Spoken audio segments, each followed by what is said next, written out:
المشاهدون الأكارم، طبتم وطابت أوقاتكم أينما كنتم بكل خير. نشرة الأخبار نقدمها لكم من الفضائية الإريترية، نستهلها كالعادة بأهم وأبرز العناوين.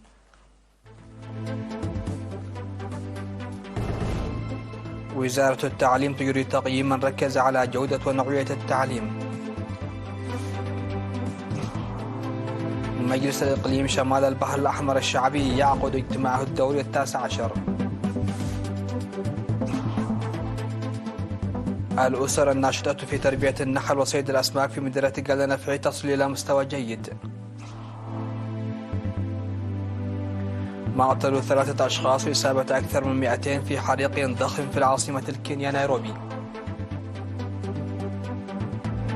أمريكا توافق على خطط لمهاجمة أهداف إيرانية في سوريا والعراق.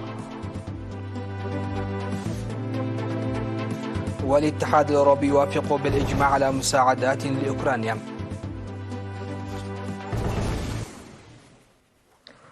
أهلا بكم إلى تفاصيل النشرة. أجرت وزارة التعليم يومي الأول والثاني من فبراير تقييما يخلق دافعا قويا لتعزيز جودة ونوعية التعليم، وناقشت بعمق خطط عام 2024.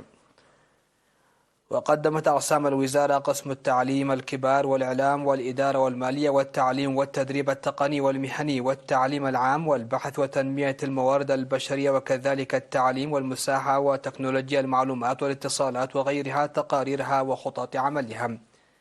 وبحسب التقارير فقد تم إجراء أبحاث في مواضيع مختلفة وتنفيذ برامج تنمية الموارد البشرية والبدء بعمليات الطباعة للتخفيف من النقص في الكتب المدرسية وإعداد الأدلة الإرشادية والمراجع لتوجيه مبادرات عملية التعليم والتعلم لتشجيع الأنشطة التنظيمية. وقد تم اتخاذ مبادرات لتزويد ذوي الاحتياجات الخاصة بالمعدات والمستلزمات الأساسية وتشجيع أنشطة الرقابة المدرسية، موضحا شراء معدات لورش الهندسة المعمارية. بالإضافة إلى ذلك تم عرض أوجه القصور والتحديات ومناقشتها بالتفصيل. وفي الختام بيّنت التقارير خطط عام 2024 التي تضمنت على إدخال البحوث التطبيقية على مستوى المدارس وتنظيم تدريب المتدربين وتحسين إمدادات الكتب وتطوير المراكز التربوية وإجراء التقييمات والدراسات القائمة على النتائج والأنشطة وتعزيز البرامج التعليمية من خلال وسائل الإعلام. وحث المشاركون على تعزيز تدريب المعلمين وتطوير مراكز التعليم والتدريب وزيادة مشاركة الشركاء وتقييم التقارير وتوثيقها وإيجاد حلول للنقص في المرافق. وقال القائم بأعمال الوزارة السيد بطرس هيل مريم إن مراجعة المناهج الدراسية قد تم تحسينها من خلال الجهود المتضافرة التي يبذلها الأعضاء، وقال إنه من المتوقع تحقيق نتائج أفضل في عام 2024. عقد مجلس إقليم شمال البحر الأحمر الشعبي اجتماعه الدوري 19 بمصوع يومي 31 من يناير والأول من فبراير تحت شعار المشاركة المجتمعية من أجل أساس قوي. وقال رئيس المجلس إبراهيم علي الشيخ إن من مسؤولية المجلس الاستماع إلى مطالب الشعب وإيجاد الحلول، لكن لا يمكن تنفيذها بشكل فعال دون المشاركة الفعالة للمجتمع بأكمله. وأوضح أن العمل بالتركيز في هذا المجال أمر لا بد منه. وأضاف السيد إبراهيم أن مشاركة المجتمع بشكل عام وأعضاء البرلمان أمر بالغ الأهمية لتنفيذ برامج التنمية الشاملة خلال عام 2024. واستعرض البرلمان البرامج المنفذة خلال عام 2023 في مجال تأمين إمدادات المياه والخدمات الصحية والتعليمية والتنمية الشاملة والحفاظ على التربة والمياه وأوجه القصور والتحديات التي واجهتها. بالإضافة إلى ذلك تم عرض ومناقشة تقارير حول دور المجتمع في بناء وإصلاح المرافق الصحية والتعليمية والمساعدات العينية والمالية لأسر الشهداء المحتاجة وحملات القضاء على الممارسات الضارة. واقترح المجتمعون إصلاح المرافق الصحية والتعليمية التي تحتاج إلى تجديد في وقت مبكر ومعالجة النقص في وسائل النقل والاتصالات وضمان إمدادات بديلة للحد من إزالة الغابات ونقص الطاقة وتحديد مناطق الرعي في المحميات الوطنية ومراقبة الأنشطة المدرة للدخل. قالت حاكم إقليم شمال البحر الأحمر السيدة أسمرة أبرهة أن هناك برامج تنموية كبيرة سيتم تنفيذها خلال 2024، وذكرت بالتنسيق بين جميع أصحاب المصلحة لزيادة التوليد الدخل من خلال إصلاح البنية التحتية الزراعية التي دمرتها الانهيارات الأرضية. كما دعا المجلس إلى تعزيز المشاركة العامة في برامج التنمية بشكل عام والحفاظ على التربية والمياه بشكل خاص، والقيام بحملات واسعة النطاق لزيادة عائدات الضرائب على الأراضي وتنمية الثروة الحيوانية والرياضة، وإصلاح مؤسسات الخدمات الاجتماعية المتآكلة وفقا لأولوياتها. كما أصدر قرارات وتوصيات بتوسيع محطات الشتلات لتحقيق برامج التشجير.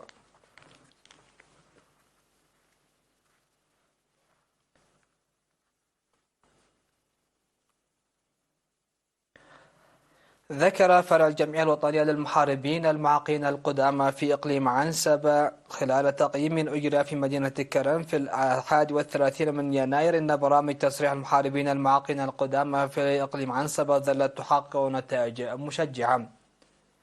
وفقا للتقرير تم توزيع 7.2 مليون نقفة على شكل قروض ومساعدات في عام 2023، في حين تم تنظيم المحاربين المعاقين القدامى في مديريات كرن وحقات وعتكريزان وعلى برعد على مستوى الفروع، وتم منح قروضهم بدون فوائد 26 من تلك المديريات.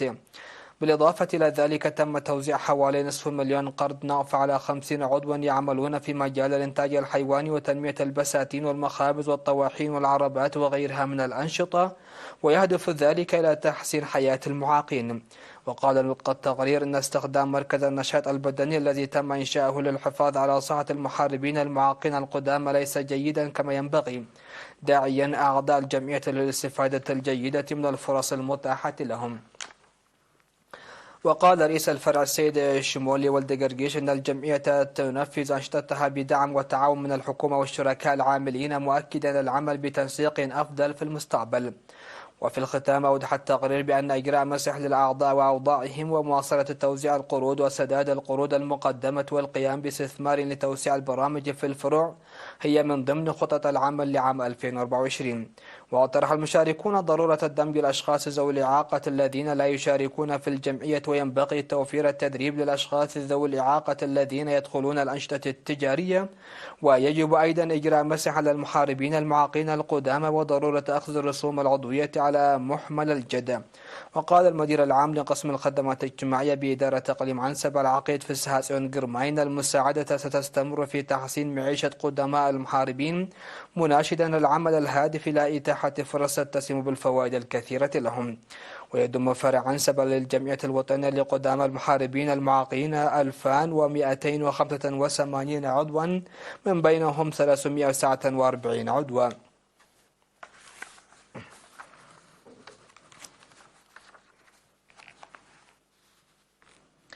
أفادت لجنة المرأة للتطور والنماء بالإقليم الأوسط بأن النساء المؤهلات بتربية النحل وصيد الأسماك الناشطات في مديرية قال نفحي وصلنا إلى مستوى جيد. وخلال الجولة التفقدية المنتظمة في 31 من يناير لتفقد أوضاعهن عن كثب، قال رئيس اللجنة العقيد قبرهنس والدقرقوس إن التقدم الذي أحرزنه مشجع، لكنه حثهن على العمل بجدية أكبر لتغيير حياتهن. وقالت سماينة شهبتي رئيسة مكتب المرأة في المديرية إنه تم توزيع 40 خلية نحل على 20 من مربي النحل في منطقة أباردة في يوليو من العام الماضي، وتم حصاد 255 كيلوغرام من العسل في البداية. وقالت مسقلة هبت مريم إحدى الصيادين في المنطقة إنها حصلت على قارب وسلة من وزارة الموارد البحرية، ويساهمن في تقديم الأسماك على المناطق مما يساعد ذلك في تعزيز دخلهن. تأسست لجنة تنمية ونمو المرأة بالإقليم الأوسط في عام 2017، وكان الهدف الرئيسي لها هو ضمان مصدر الدخل الاقتصادي للأسرة من خلال تهيئة بيئة لمقدمات الرعاية لتحسين سبل عيشهن ورعاية أسرهن.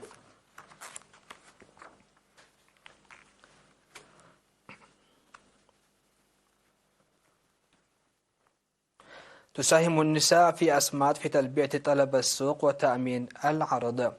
وقالت النساء الاثني عشر اللاتي بدأن زراعة أكثر من 1.4 هكتار بدعم من إدارة المديرية ووزارة الزراعة إنهن يكسبن دخلا جيدا من خلال إنتاج الخضروات والأعلاف الخضراء. وقال مدير الزراعة بالمديرية السيد ياسين عثمان إن النساء في حالة جيدة بفضل الدعم المهني من وزارة الزراعة.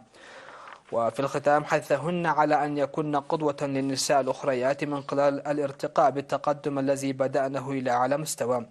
يوجد حوالي 120 مزارعا في مديرية أسمات يقومون بتطوير البساتين على طول الأودية.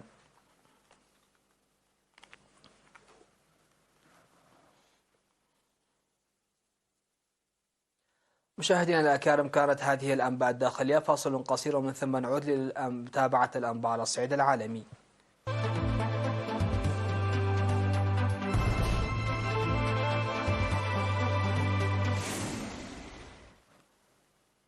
أهلا بكم. على الصعيد العالمي، أصيب 200 شخص على الأقل بعد اندلاع حريق ضخم بسبب انفجار شاحنة محملة بالغاز صباح الجمعة في نيروبي، مما أسفر عن مقتل 3 في حصيلة مرشحة للارتفاع.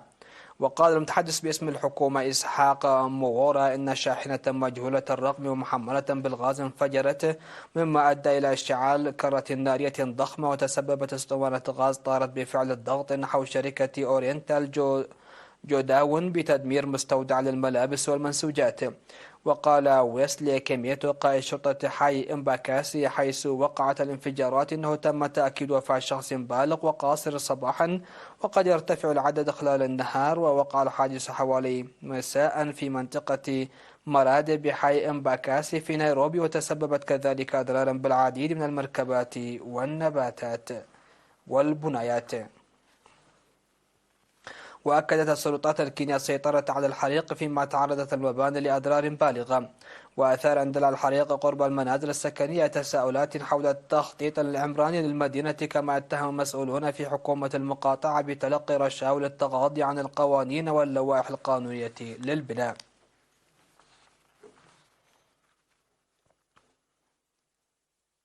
أعلن مسؤولون أمريكيون أنه جرت الموافقة على خطط واشنطن لشن هجمات على مدى عدة أيام في العراق وسوريا على العديد من الأهداف، منها عسكريون إيرانيون ومنشآت إيرانية، وفق ما نقلته الشبكة الأمريكية يوم أمس الخميس.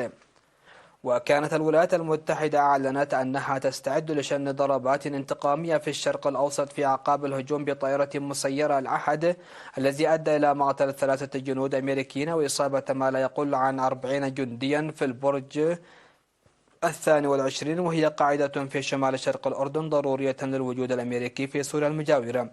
وقال الناطق باسم مجلس الأمن القومي الأمريكي جو كيربي أن الرئيس الأمريكي جو بايدن يعتقد أنه من المهم الرد بطريقة مناسبة. فيما هددت الفصائل الأسبوع الماضي ببدء مرحلة ثانية من الهجمات تتضمن تكثيف ضرباتها في البحر الأبيض المتوسط لمحاصرة موانئ إسرائيل. في المقابل نفذت القوات الأمريكية أكثر من ضربة في البلدين على مقرات تلك المجموعات المسلحة، متوعدة بالمزيد إذا استمرت الهجمات.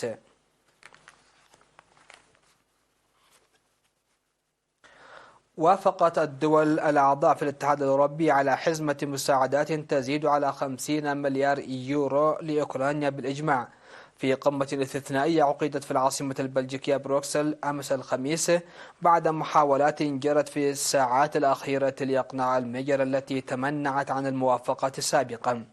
وحسب الاتفاق المبرم فإن المساعدات الأوروبية المخصصة لأوكرانيا تبلغ 33 مليار دولار في هيئة قروض و17 مليار دولار في هيئة تبرعات ستدفع على 4 سنوات ومدرجة في ملحق لميزانية الاتحاد الأوروبي حتى عام 2027. واجتمع الزعماء الأوروبيون في بروكسل في قمة استثنائية لكسر الجمود بسبب معارضة رئيس الوزراء المجري فيكتور أوربان الوحيد بين القادة 27 الذي حافظ على علاقات مع موسكو. وطالبت المجر بأن تكون قادرة على إجراء مراجعة سنوية لهذا الدعم، لكن دول الاتحاد الأوروبي الأخرى لم ترغب في منح مثل هذه الفرص المتكررة لاستخدام حق النقد. ورحب الرئيس الأوكراني فلاديمير زيلينسكي في خطاب موجه لقادة الاتحاد بالمساعدات، فيما أعلن الرئيس الفرنسي مانويل ماكرون أن روسيا لا يمكنها أن تراهن على أي تخاذل أوروبي في دعم أوكرانيا.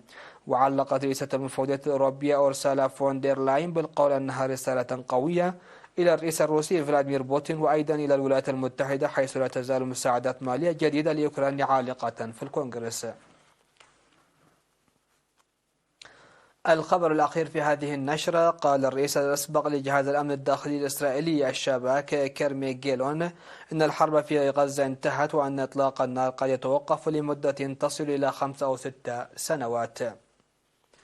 ورأى جيلون أن حركة المقاومة الإسلامية حماس تلقت ضربة قوية في هذا الحرب الانتقامي حسب وصفه، لكنه أضاف أن حماس تبقى في هي الهيئة الحاكمة في القطاع ما دام هناك فراغ وليس هناك من يملأه حتى الآن. وتوقع أن يتوقف إطلاق النار لمدة تصل إلى 6 سنوات قد يتجدد بعدها إطلاق الصواريخ من غزة، لكنه قال إن قصة ما حدث في 7 أكتوبر لن تتكرر في رأيي. وأضاف برأي الحرب انتهت والسبب الوحيد لبقاء الجيش الإسرائيلي في الميدان هو إعادة الرهائن الأسرى الإسرائيليون في غزة، مشيرا إلى أن الضغط العسكري هو الشيء الوحيد الذي يمكنه أن يعيدهم.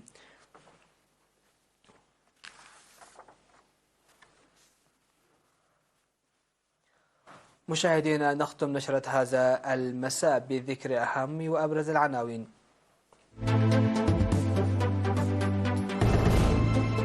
وزارة التعليم تجري تقييما ركز على جودة ونوعية التعليم.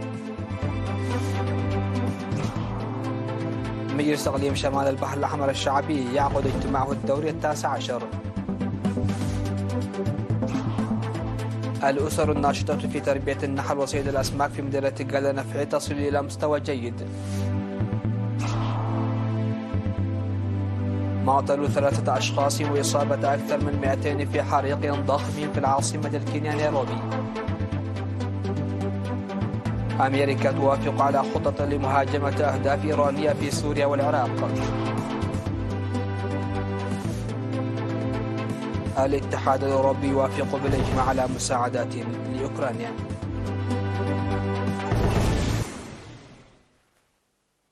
هكذا مشاهدينا الأكارم نكون قد وصلنا وإياكم لنهاية نشرة هذا المساء. هذه تحيات وتحيات الفريق العامل، والسلام عليكم ورحمة الله.